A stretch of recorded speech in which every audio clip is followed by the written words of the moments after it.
नमस्कार साथियों। आज 21 मई बलिदान दिवस पर हम अपने देश के पूर्व प्रधानमंत्री स्वर्गीय श्री राजीव गांधी जी को श्रद्धा सुमन अर्पित करते हुए मैं अपनी बात इस वेबिनार में रखना चाहता हूं। ये वेबिनार एक्चुअली तो उनके लॉन्ग टर्म विजन का ही रिजल्ट है। अगर वो कंप्यूटर क्रांति देश में नहीं लाते तो क्या आज ये वेबिनार करना संभव था? नहीं। क्या इस कोविड-19 के पीरियड में जो लॉकडाउन चल रहा है उसमें सभी स्कूल्स, कॉलेजेस अपनी अपनी तरफ से जितनी भी मेहनत करके लेक्चर्स, बच्चों तक स्टडी मटेरियल जो पहुंचा पा रहे हैं, क्या ये संभव था? नहीं।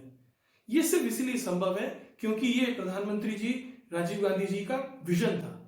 अगर उनका ये विजन नहीं होता तो आज शायद हम और भी ज्यादा बुरी हालात में होते। एक एकेडमिशियन होने के नाते कैसे पिछले 2 महीने में हमने अपने स्टूडेंट्स के साथ इंटरैक्ट करके उनके साथ मैक्सिमम इंटरैक्शन से, नोट्स से, ई लेक्चर्स के जरिए और ई असेसमेंट्स तक करवा लिए। और ये सब इसीलिए पॉसिबल है क्योंकि इंफॉर्मेशन टेक्नोलॉजी बहुत हद तक हमारे देश में अच्छे से व्याप्त है।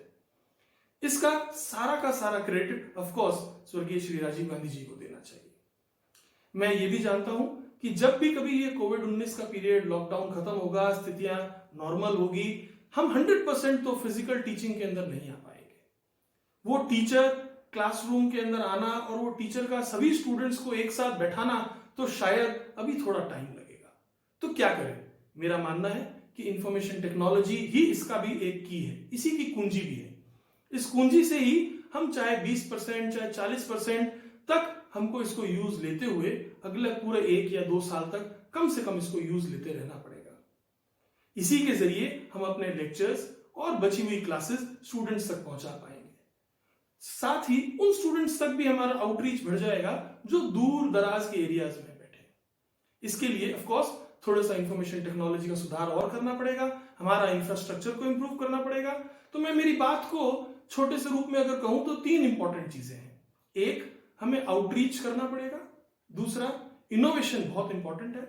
और तीसरा, इस सब को सफल करने के लिए जो इंफ्रास्ट्रक्चर ऑलरेडी हमारे देश में व्याप्त है उसको और इंप्रूव करना पड़ेगा, ताकि आने वाले 1 या 2 साल कम से कम, जब तक ये स्थितियां नॉर्मल नहीं होती है, हम इसका यूज लेते हुए अपनी पढ़ाई को, टीचिंग लर्निंग प्रोसेस को चालू रख सके।